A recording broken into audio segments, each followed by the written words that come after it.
खरं तर या ठिकाणी आम्ही सगळे निवडून आलेले निमगिरी आदिवासी सदाचे डायरेक्टर आज आम्ही यथाबापाशी नतमस्तक झालो. कारण आम्ही इथं येण्याचं कारण काय, कोणी घरी नाही गेला. पहिले यथाबाबा आलो. यथाबाबा येण्याचं कारण आहे का, मला ज्या ज्या वेळेला कुस्ती असेल, इलेक्शन असेल, त्यामध्ये यथाबाबा मला पावलेले. आणि म्हणून माझ्या मनामध्ये संकल्पना आली का यथाबाबा शेतकरी बचाव पॅनलचं नाव ठेवला. पण ते नाव ठेवत असताना कुठल्याही संचालकाला त्या ठिकाणी मला विरोध केला नाही.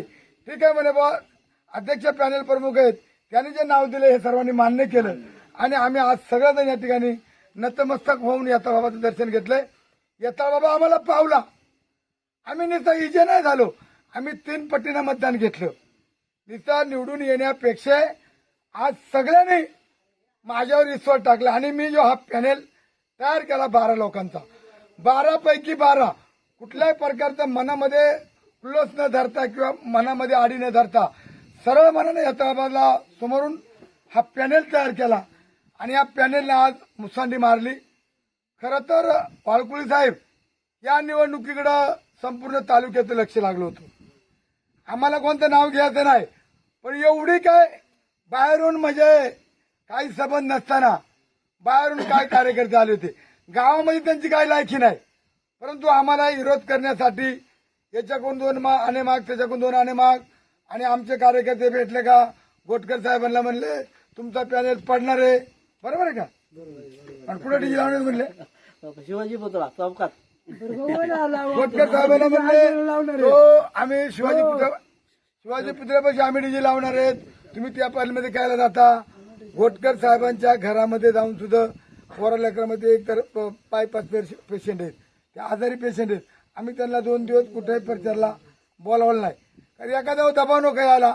ते एक रिटायरमेंट चांगले अधिकारी होते म्हणून आम्ही त्यांनी मला सांगितलं साहेब माझ्याबद्दल काय गैरसमज करू नका. आणि त्यांना दमदाटी दिली. पण मी तुम्हाला सांगतो गोटकर साहेब, तुमच्या केसाला धक्का तर या वादळाच्या जीवाला धक्का. मी देवासमोर सांगतो, अजिबात घाबरायचं नाही. आजपासून तुम्हाला यथाबाबाची शपथ घेऊन सांगतो गोटकर साहेब, तुम्ही आजपासून आदिवासी वादळ कट्टर समर्थक म्हणून या ठिकाणी गोटकर साहेबांची या ठिकाणी आज नोंद झालेली आहे. आणि म्हणून मारते असो, काळे असो, दत्ते असो, मी डायरेक्ट नाव घेतो. दत्त्याची काय लायकी, काळ्याची काय लायकी आणि मारत्याची काय लायकी, तिघांच्या लायकी मी काढतो. का दत्तोबा, मारुतराव आणि काळूराव या तिघांनी आम्हाला खरं तर या पॅनलला त्रास दिला. नको ते लोकांना फोन करायचे, झाडे सरपंचाला फोन कर, विठ्ठल बोराला फोन कर, नंतर गोटकर साहेबांना फोन कर, नांगरे गुरुजीला तर काही फोन करायची त्यांची लायकी नाही. पण त्यांना माझा निरोप आहे, काळू शेठ, मारुती शेठ आणि दत्ता गावारी हिवरे पठार बघ बाळा, निवडणुकीला नाद करायचा नाही. माझे कार्यकर्ते सगळे जागेवर आहेत, प्रत्येक गावात वादळाचे कार्यकर्ते आहेत. आणि म्हणून नाद करा, पण आमचा कुठं, आमचा सगळ्या 12 संचालकांचा नाद करू नका. आम्ही सगळे निवडून आलेत आणि विश्वासाने मी खरं तर बबनराव यांची नावं पण मला घ्यायची नव्हती, पण त्यांनी लई त्रास दिला. 2-3 दिवस तिकडे मुक्काम टाकला त्यांनी आमचा पॅनेल पाडायला. पण जनतेने त्यांच्या तोंडात शान घातलं.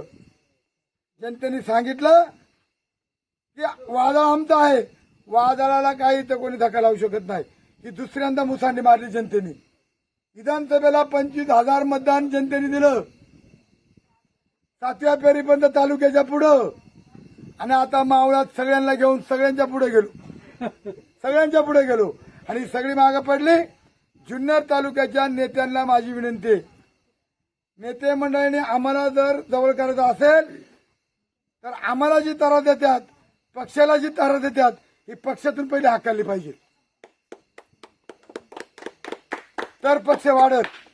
मला राजकारण बोलायचं नाही, पण मी आज या ठिकाणी खरं तर नांगरे गुरुजी आमचे ज्येष्ठ आहेत. नांगरे गुरुजी सारखा एक माझा राजकीय गुरु, आज ते मला म्हणले बा आम्ही देवराम लांडेच्या नेतृत्वाखाली आज छगन गुटे एक जुना कार्यकर्ते, अजित बांगरचा आभार मानायचे आहेत, उत्तम लांडे माजी सरपंच आहेत, रामदास दाडे माजी सरपंच आहेत, विठ्ठल बोराडे माजी सरपंच आहेत. नांगरे गुरुजी 4-5 पदवी आहेत. नंतर त्या ठिकाणी सोमा केदारी केंद्र प्रमुख, गोटकर साहेब मोठ्या पदावर होते, जालिंदर भाऊ डबल ग्रॅज्युएट आहे.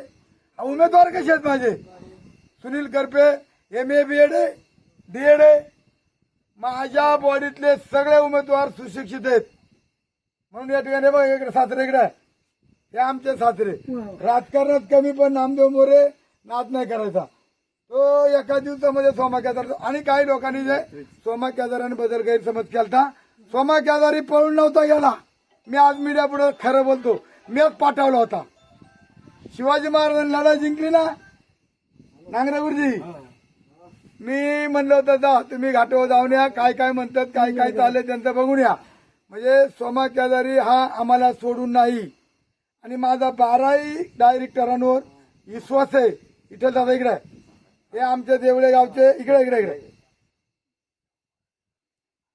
हे बघा. हे आमचे देवळे गावचे विठ्ठल गुट्टे आहेत. तो काय लव बोराडे नाही.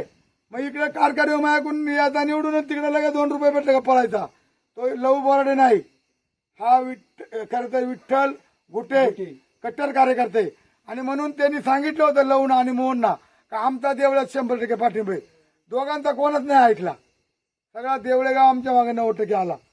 म्हणून कार्यकर्त्यांनी मापात बोलावं, अवखतीने बोलावं, आपल्या ऐपतीप्रमाणे बोलावं.